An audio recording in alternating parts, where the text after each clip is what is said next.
Hello everyone, आपका स्वागत है हमारे ग्रुप चैनल पर। तो आज जो हम चैप्टर पढ़ने जा रहे हैं वो है लाइट, क्लास 10th का। ओके, शुरू करते हैं अपना चैप्टर डायरेक्ट पॉइंट पे आते हुए। तो पहले लाइट को पढ़ने से पहले समझो कि लाइट होती क्या है, यानी कि व्हाट इज लाइट। तो ये जो क्वेश्चन है हमारा कि लाइट क्या होती है, तो इसको ध्यान से समझिए। लाइट को लेकर ना पहले के टाइम पे बहुत ही ज्यादा राइवलरी चली थी साइंटिस्टों के बीच में। कोई कहता था कि लाइट पार्टिकल है, कोई कहता था कि लाइट वेव है, लेकिन ये सब बातें वो किस बेसिस पर कहते थे? तो जैसा नेचर लाइट दिखाती है उसी नेचर के बेसिस पर वो बताते थे कि लाइट क्या होती है। लाइट को पार्टिकल इसलिए कहा गया था, जो न्यूटन के थ्रू कहा गया था, वो ऐसे कहा गया था कि लाइट जो है एक पत्थर की तरह रिफ्लेक्शन शो करती है। ठीक है, अब इसी चीज को लेकर न्यूटन ने लाइट को एक नाम दिया कॉर्पस्कुलर, एक ऐसे पार्टिकल जो बहुत इलास्टिक होते हैं, जिनका मास ना के बराबर होता है। जब ये बात आगे चली तो क्वेश्चन पूछे गए कि अगर लाइट कॉर्पस्कुलर है यानी पार्टिकल, तो सन के मास के बारे में बताइए। तो ऐसे तो सन को कंटिन्यू मास होना चाहिए, क्योंकि सन से लाइट कंटिन्यू निकलती है। बट ये बात उनकी यहां पर आके गलत हो गई, दब गई, जिस वजह से मान लिया कि लाइट पार्टिकल नहीं है। तो लाइट क्या है? फिर हॉकिंस, एक फिजिसिस्ट और जिन्होंने समझाया कि लाइट एक वेव होती है जो मीडियम में ट्रेवल करती हुई हमारे आंखों तक आती है और वो एनर्जी लेके आती है, और उसी एनर्जी की वजह से हम चीजों को देख सकते हैं। तो लाइट एक वेव हुई। ठीक, अच्छा, इस वेव का नेचर बताने वाले कौन है? इस वेव को देखो, हमें पता है कि जब वेव है तो वेव कहां से कैसे ट्रेवल करके आती है, ये सारी इंफॉर्मेशन हमें पता होनी चाहिए। But for our point of view कि हम क्लास 10th में जो पढ़ रहे हैं, ज्यादा डिटेल में जाने की जरूरत नहीं है कि लाइट कौन सी वेव है, कहां से आती है, ये सब आपको 12th में मिल जाएगा। अच्छा, लाइट कौन सी वेव है, इसको बताया माइकल फैराडे ने। उन्होंने कहा कि लाइट एक इलेक्ट्रोमैग्नेटिक वेव होती है। जी हां, what is light? So light is an electromagnetic wave. अब ये इलेक्ट्रोमैग्नेटिक वेव क्या होती है, इसको थोड़ा हम ध्यान से समझते हैं तो हम आगे आसानी से पढ़ सकते हैं। देखिए, हम एक खेल बहुत खेले हैं बचपन में कि किसी भी स्केल को रब करके या किसी भी चीज को रब करके हम किसी कागज के पीस को चिपका सकते थे। इस पावर को, जिसकी वजह से हमने रब करके एक कागज चिपकाया, वो बिना कांटेक्ट के ही दूर से चीजों को खींच लेती है। तो उसमें हम फील्ड का कॉन्सेप्ट लगाते हैं कि एक इलेक्ट्रिक फील्ड है जिसने कागज को चिपका लिया। तो जो इलेक्ट्रोमैग्नेटिक वेव होती है वो असल में क्या होती है? एक वाइब्रेशन होता है। किसका वाइब्रेशन? एक तरफ इलेक्ट्रिक फील्ड का वाइब्रेशन, तो एक तरफ मैग्नेटिक फील्ड का वाइब्रेशन। ये जो मैंने डायग्राम बनाया, इससे थोड़ा समझना डिफिकल्ट है। अगर हम इसको इलेक्ट्रिक फील्ड का वाइब्रेशन माने, इसको मैग्नेटिक फील्ड का, तो यही वाइब्रेशन जब आगे की तरफ जाता है, इनमें एनर्जी स्टोर होती है। एनर्जी कैसे स्टोर होती है? तो हम आपको एक कैपेसिटर का एक्सपेरिमेंट करके दिखलाएंगे और बताएंगे कि कैसे हम इलेक्ट्रिक फील्ड की एनर्जी को स्टोर करके यूज करते हैं। और वही एनर्जी और मैग्नेटिक फील्ड की एनर्जी, भाई मैग्नेट की एनर्जी देखना बड़ा आसान है। एक चुंबक जब किसी दूसरे चुंबक को फोर्स लगाता है तो वो क्या है? उसकी फोर्स, जो एनर्जी वो लगा रहा है। तो वहां पर एक मैग्नेटिक फील्ड की एनर्जी होती है, एक इलेक्ट्रिक फील्ड की एनर्जी होती है। ये दोनों वाइब्रेट करते हुए आगे बढ़ते हैं और हम इसी को तो कहते हैं कि लाइट एनर्जी कैरी कर रही है और उसी एनर्जी की वजह से हम चीजों को देख सकते हैं। सो लाइट क्या हुई? N electromagnetic wave. ये चलती कैसे है? सपोज लाइट को सामने जाना है, ये इलेक्ट्रिक फील्ड का वाइब्रेशन, ये मैग्नेटिक फील्ड का वाइब्रेशन। तो लाइट को अगर सामने जाना है और जिस डायरेक्शन में जाना है उसके परपेंडिकुलर, ये परपेंडिकुलर वाइब्रेशन हो, तो ऐसी वेव को बोलते हैं ट्रांसवर्सल वेव। तो लाइट एक ट्रांसवर्सल वेव है, लेकिन कौन सी कैटेगरी की? Electromagnetic wave. तो लाइट को जाना वहां है, ये ऐसे इलेक्ट्रिक फील्ड का वाइब्रेशन, ये ऐसे मैग्नेटिक फील्ड का वाइब्रेशन। जब ये दोनों एक साथ होते हैं तो ये आगे की तरफ लाइट बढ़ती है ना। ये ऊपर जाएगा तो ये इधर, दोनों एक साथ, फिर ये इधर, फिर नीचे तो ये इधर, फिर ये ऐसे, तो ये ऐसे करके लाइट जाती है। अच्छा, लेकिन जब स्टडी हमारी आगे चली तो हमने ये सीखा कि लाइट एक पार्टिकल नेचर भी रखती है। यह बात प्रूफ की थी अल्बर्ट आइंस्टाइन ने जब उन्होंने अपना फोटो इलेक्ट्रिक इफेक्ट दिखलाया। उस इफेक्ट में, उस एक्सपेरिमेंट में उन्होंने समझाया कि लाइट कैसे एक पार्टिकल की तरह बिहेव करती है। फोटो इलेक्ट्रिक इफेक्ट एक्सपेरिमेंट में यही है कि जैसे एक पार्टिकल से टकराया, लेकिन रियल में क्या हुआ था, एक प्लेट, उस पर लाइट इंसिडेंट होती है यानी गिरती है, और वहां से जो इलेक्ट्रॉन है वो तुरंत स्पीडअप में बाहर आ जाते हैं प्लेट से। खैर, तुरंत बाहर आए इसलिए लाइट को एक पार्टिकल माना, वरना तो ये उस टाइम पर परेशानी थी जर्मनी में फिलिप लेनार्ड के लिए, जो उस टाइम पर बहुत अच्छे खासे प्रोफेसर थे।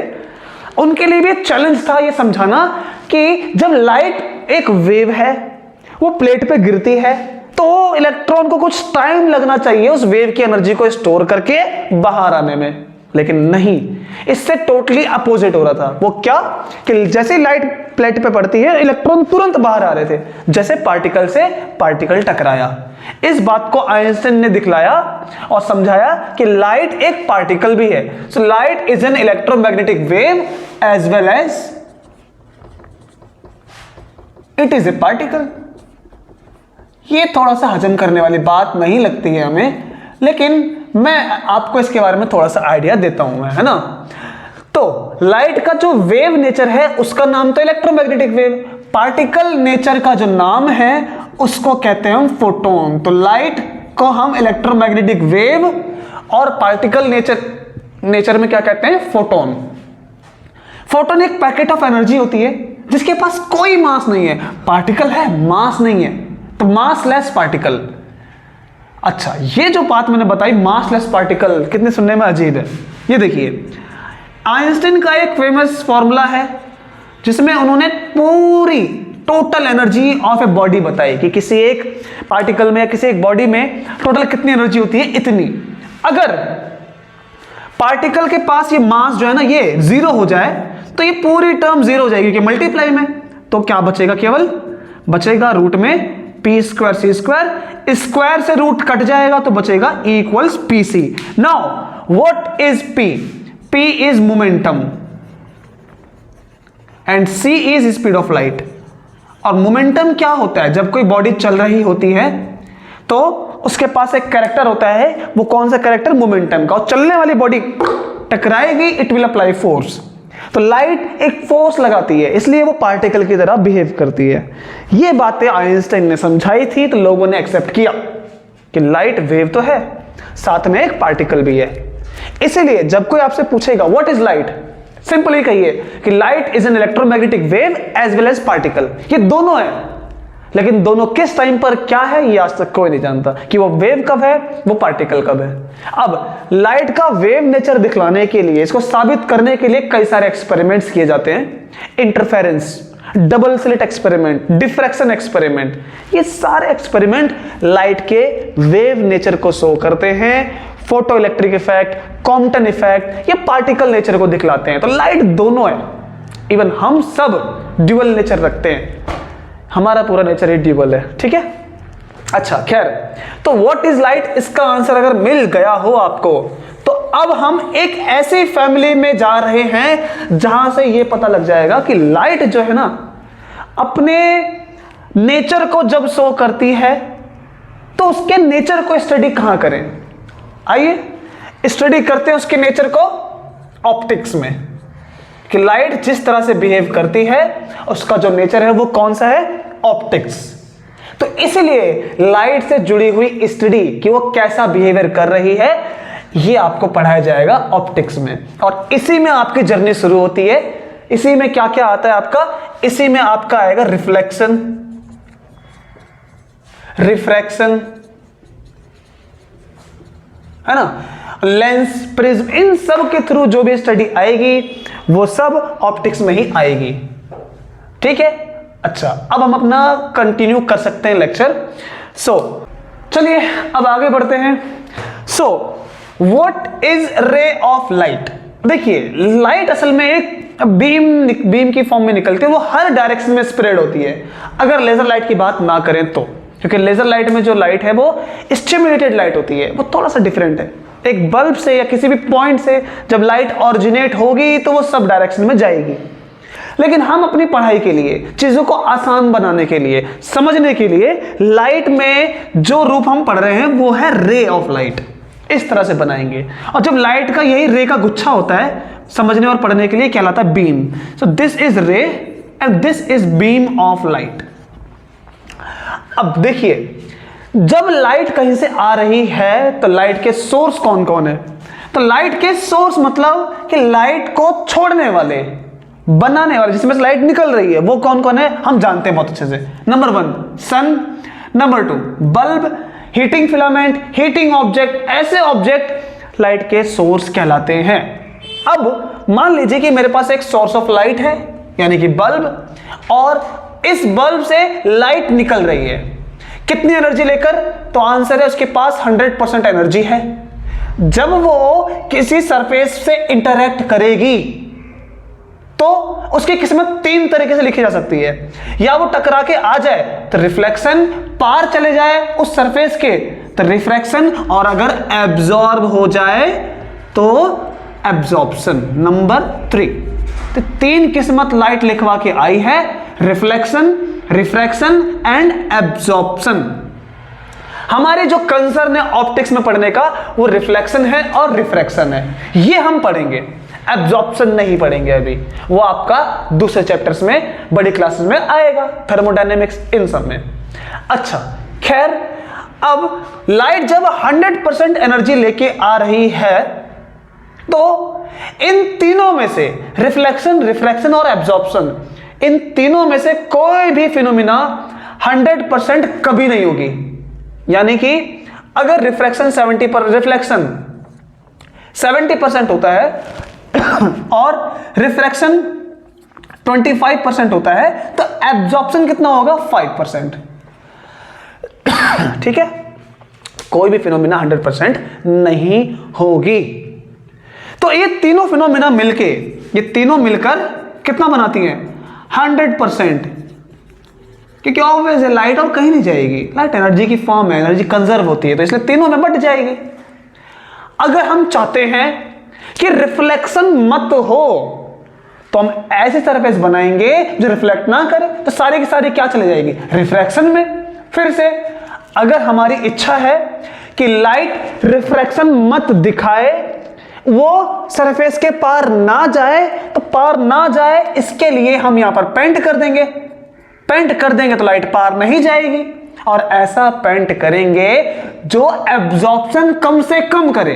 तो लाइट क्या करेगी? ज्यादा से ज्यादा लाइट फिर करेगी रिफ्लेक्शन। इसलिए जब हम रिफ्लेक्शन पढ़ते हैं तो ऐसे करके पेंट कर देते हैं ताकि रिफ्लेक्शन ज्यादा से ज्यादा हो। फिर भी एक बात आ जाती है, दुनिया में, नेचर में हमारे पास एक ही ऐसी बॉडी है जो 100% करती है क्या? रिफ्लेक्शन भी, एब्जॉर्प्शन भी। उन्हें कहते हैं हम ब्लैक बॉडी। ब्लैक बॉडी में आ जाते हैं सन यानी स्टार्स, और दूसरा ब्लैक होल। जो स्टार्स होते हैं जब वो गर्म होते हैं, हॉट होते हैं, तो सारी की सारी लाइट को रिफ्लेक्ट यानी कि एमिट कर देते हैं, तो 100% रिफ्लेक्शन होता है। और जब ब्लैक होल बहुत ठंडे होते हैं तो वो 100% लाइट को एब्जॉर्ब कर लेते हैं। तो इनके अलावा कोई भी ऐसी बॉडी नहीं है नेचर में जो 100% फिनोमिना शो कर दे। इसलिए जब कभी भी रिफ्लेक्शन होगा नॉर्मल मिरर के थ्रू तो थोड़ा बहुत एब्जॉर्प्शन होगा। रिफ्रैक्शन बहुत ही कम करने के लिए पेंट कर देते हैं, रिफ्रैक्शन नहीं होता है। तो ये सब चीजें हमें पढ़नी है। तो हमें जो पढ़ना है वो कौन सा है? नंबर 1 रिफ्लेक्शन पढ़ेंगे, नंबर 2 रिफ्रैक्शन पढ़ेंगे। ओके, चलिए अब आगे शुरू कर सकते हैं हम। देखिए हमारे पास एक सरफेस, एक सोर्स ऑफ लाइट, वहां से लाइट इंसिडेंट होती है एक सरफेस पर, फिर वो रिफ्लेक्ट करती है। तो हम जब अपनी आंखें लगाते हैं तो हमारी आंखें लाइट को हमेशा सीधे पाथ में चेज करती हैं, because light travels in a straight path. ठीक है, स्ट्रेट पाथ में। तो यहां से आंखें लगाई, हमारे दिमाग के रेटिना पर एक पिक्चर बनी। वो पिक्चर क्या बनती है? ये पिक्चर बनती है। और ऐसे में इसको क्या कहते हैं हम, इस सरफेस को हम कहते हैं मिरर। जब जिस चीज से लाइट आए और वो हमें दिखाई दे तो वो क्या कहलाएगा, मिरर। यहां से लाइट आती है, ये लाइट टकरा के रिफ्लेक्ट करती है लेकिन अलग अलग डायरेक्शन में। तो हम जब अपनी आंखें लगाते हैं, चेज करते हैं, तो हमारे रेटिना पर फिर एक पिक्चर बनती है, वो पिक्चर होती है वॉल की। तो वॉल में क्या हुआ, यहां से लाइट टकराकर यहां, क्योंकि इस दीवार में ना पूरी स्मूथ नहीं होता, थोड़ा थोड़ा एजेस में कटे पिटे होती हैं, तो लाइट टकरा के अलग डायरेक्शन में जाती है, यहां से अलग डायरेक्शन में, यहां से अलग डायरेक्शन में, तो यहां लाइट बिखर जाती है और यहां पर एकदम स्मूथ रिफ्लेक्शन होता है। तो ये जो इस रिफ्लेक्शन है ये कहलाता है स्मूथ रिफ्लेक्शन। और ये कहां होता है, ये होता है मिरर में। स्मूथ रिफ्लेक्शन को ही हम दूसरे नाम से कहते हैं रेगुलर रिफ्लेक्शन। और जो लाइट बिखर जाती है, तो लाइट जहां बिखर जाती है वो रिफ्लेक्शन कहलाता है डिफ्यूज रिफ्लेक्शन। तो डिफ्यूज रिफ्लेक्शन को हम कह सकते हैं दूसरे वर्ड में इर्रेगुलर रिफ्लेक्शन, जहां पर रिफ्लेक्शन तो हो रहा है लेकिन लाइट कटों की वजह से अलग अलग जगह बिखर जाती है। क्यों होता है ये, कैसे होता है ये, इसको समझने के लिए पहले रिफ्लेक्शन देखिए। तो रिफ्लेक्शन का जनरल मीनिंग है bouncing back of light after striking from any surface. Of इसलिए लगाया कि सरफेस को छोड़ रही है, ये जब सरफेस को टकरा के छोड़ती है ना, ये छोड़ रही है ना, इसलिए ऑफ लगाया। तो bouncing back of light after striking, तो टकराने के बाद बाउंस बैक हो जाना। लेकिन कहां जाएगी टकराने के बाद, तो हमने एक मिरर बनाई। अब मैंने ये जो लाइट है इसको कहा इंसिडेंट रे ऑफ लाइट, या इंसिडेंट रे, या फिर इंसिडेंट लाइट, इंसिडेंट रे। जहां पर ये आई, अब ये टकरा के इधर भी जा सकती है, इधर भी जा सकती है, इधर भी जा सकती है, ये तीन जगह जा सकती है। कौन सी जगह पे जाएगी, और जो लाइट है ना ये, इसको रिफ्लेक्टेड रे कहते हैं। ये तीन में से किस जगह पर जाएगी, ना मैं डिसाइड करूंगा ना आप डिसाइड करेंगे, ये नेचर ने डिसाइड करके दिया है। और नेचर ने डिसाइड करके जिसको दिया है उसी को तो हम कहते हैं लॉज। तो लॉज ऑफ रिफ्लेक्शन, इसको न्यूटन ने बड़े ही डेप्थ में समझा, पढ़ा, तो हमें सिखाया कि अगर आपको यह पता करना हो कि लाइट टकराने के बाद किस डायरेक्शन में रिफ्लेक्ट होगी, उसके लिए ये जो पॉइंट है जहां लाइट गिर रही है इससे पॉइंट ऑफ इंसिडेंस कहेंगे। और यहां से आपको क्रिएट करना है, ड्रॉ करना है एक सरफेस पर नॉर्मल, जो उन्होंने क्रिएट करके देखा। तो इस नॉर्मल को जब उन्होंने बनाया तो उन्होंने एक कंक्लूजन निकाला कि यहां पर एक बार 100 बार किया, 100 बार देखा, यहां एक एंगल बन रहा है, उसको कहते हैं एंगल ऑफ इंसिडेंस। लाइट उसी एंगल पे जाएगी जहां से ये वापस आई है, ये ऐसे। तो इसका नेचर ना आप डिसाइड करोगे ना मैं, ये नेचर जो है ऑलरेडी बनाया था नेचर के थ्रू, इसलिए इसको हम कहां पढ़ते हैं, लॉज ऑफ रिफ्लेक्शन में। ये न्यूटन ने बनाया नहीं, ये था, ये नेचर का रूप था जो न्यूटन ने पहचाना और हमें सिखाया कि ऐसे पहचानो, ऐसे पढ़ो। क्या पहचानना है कि angle of incidence equals to angle of reflection, angle of incidence equals to angle of reflection. ये हमें न्यूटन ने समझाया और पढ़ने के लिए बोला। तो इंसिडेंस एंगल को आई से दिखाएंगे और रिफ्लेक्शन एंगल को आर से, है ना। दूसरा नियम जो बहुत जरूरी था वो ये कि देखिए, अब ना ये एक प्लेन है, सपोज कि मैं इसके ऐसे एक मिरर लगा देता हूं, ऐसे, तो लाइट जो है ऐसे आएगी तो टकरा कर वो इधर नहीं जाएगी, या अंदर नहीं जाएगी, या ऊपर नहीं जाएगी, जिस प्लेन में आई है उसी प्लेन से वापस जाएगी। कौन से प्लेन में आई है, तो चिपक के आई है इस बोर्ड के साथ। बोर्ड का प्लेन बोलिए, ये x ये y, तो एक्स वाई प्लेन में आई है, ये एक्स वाई प्लेन में आई है और एक्स वाई प्लेन में जाएगी। इसलिए कहते हैं कि incident ray, normal and reflected ray all lie in this same plane. तो इसको लिखते हैं वर्डिंग में, आप नोट कर लेना कॉपी में। Incident ray, normal and reflected ray. Reflected ray all lie in same plane. दिख रहा है ना आपको, ये प्लेन है ना, एक्स वाई प्लेन, तो दिख रहा है ये। चलिए तो हम इसको नोट करें, आगे बढ़ें। चलिए आगे बढ़ते हैं हम।